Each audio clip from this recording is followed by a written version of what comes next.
Caution. What you're about to see might be considered extremely ghetto.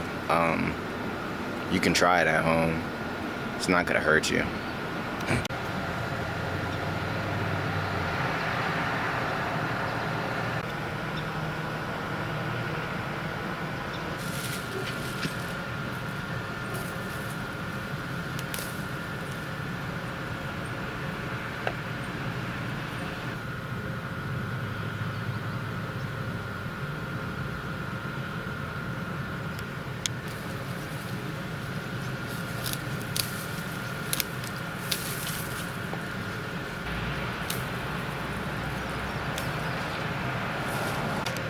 So it did rain last night, and I'm just now getting out here to harvest some of this wheat. Never done this part before. Parts of the stem is still wet, but I wanted to make sure I at least got it before it rained any more, and then it just completely rots out the plant. So here I am. As a quick reminder, this from the bag on over to maybe around here used to all be wheat when I planted it in the fall, and now only just this small handful came up. I'm still happy I got the handful. It's just I kind of wish there was more, but I'm still gonna be grateful for it because that means I can just grow some more next year.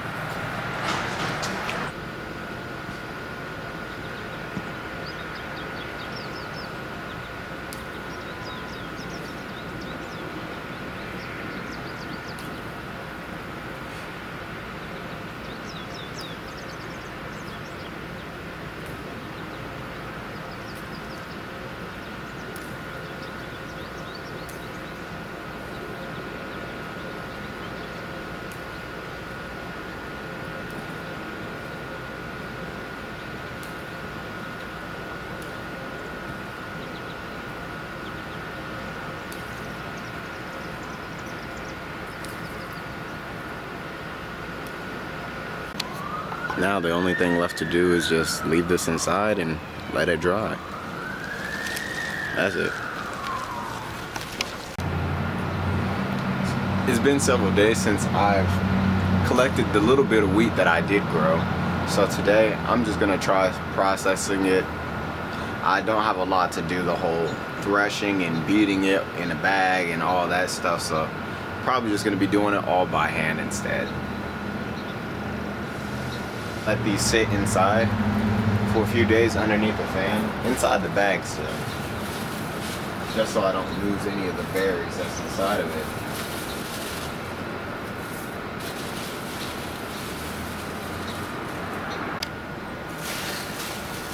So first thing I'm gonna do is just cut off all the heads here, just separate them, pretty much getting rid of all the stems.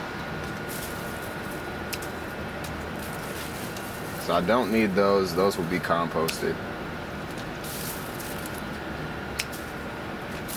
Again, this is my very first time even processing something like this. And usually I find really strange ways to just do stuff.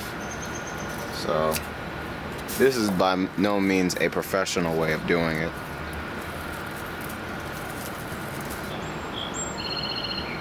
I got a little bit of something.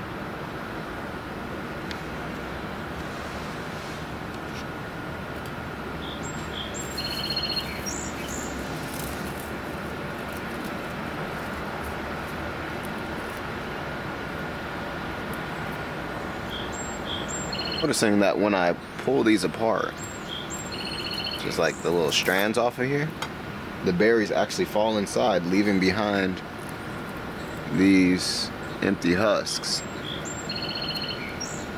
I don't mind processing stuff by hand. I actually find it more soothing on the mind. Like last year when I was processing basil seeds, I was doing it all by hand as well. It made my skin very rough because I was putting a lot of scratches in it, but I enjoyed it.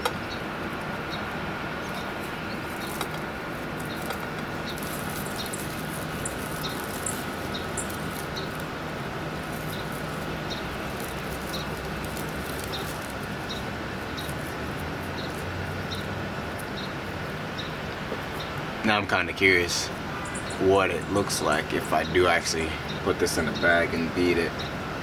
I might have to do that. And yes, I know there's a hole in the bottom of it. It's not big, but it'll be okay. Caution, what you're about to see might be considered extremely ghetto. So funny enough, I didn't even consider at that moment that I actually have sandbags that I could use.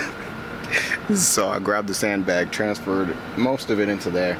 But when I did hit it with the brick, it did separate a lot of the chaff from the berries. So I'm just gonna have to pick up the rest of that, put that inside the bowl, and then everything else I'm gonna process inside the sackcloth, or the, my bad, not the sackcloth, but the sandbag.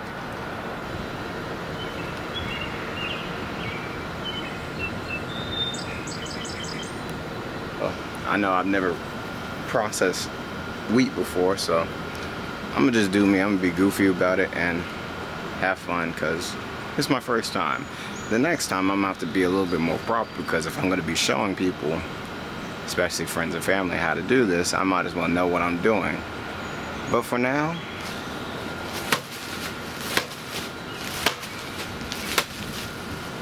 yes. Do you see that? Ooh, I could feel the difference.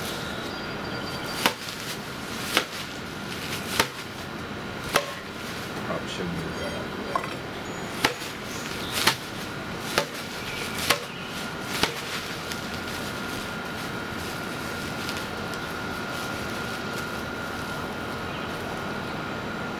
Dude, much better already. What the heck?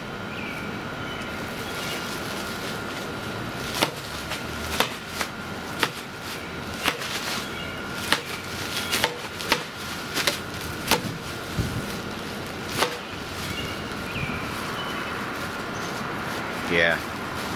It has a very beanbag feeling when you do stuff like this.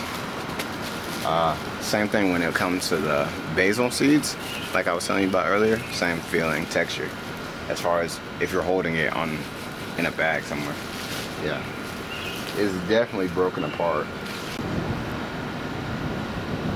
See that?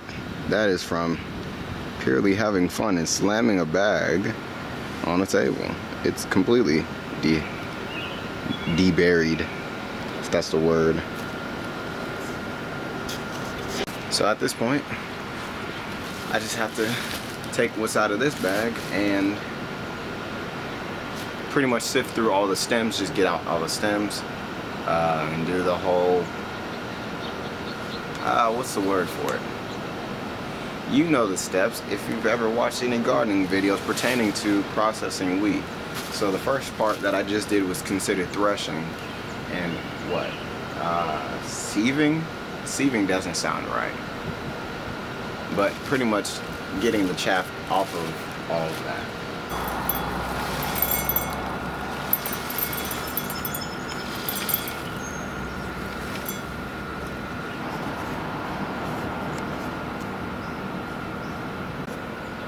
Now for the fun part, winnowing. Yeah, I probably shouldn't do that towards a camera lens, but it's still trying to get in there anyway.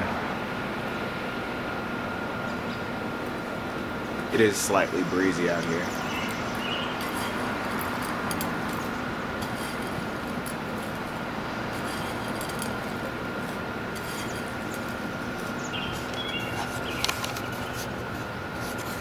It's hard to control this joint, actually.